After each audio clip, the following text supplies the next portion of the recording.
तर अशा प्रकारे माझं ब्रेसलेट बनवून तयार झालेलं आहे. फक्त 5 मिनिटं लागली आहेत याला बनवण्यासाठी. तुम्ही हे घरी बनवून बघू शकता.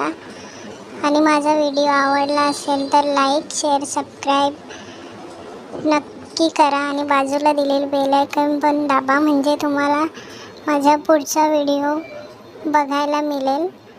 आणि तुम्हाला मी नेक्स्ट व्हिडिओमध्ये काय बनवून दाखवू हे कमेंटमध्ये नक्की सांगा.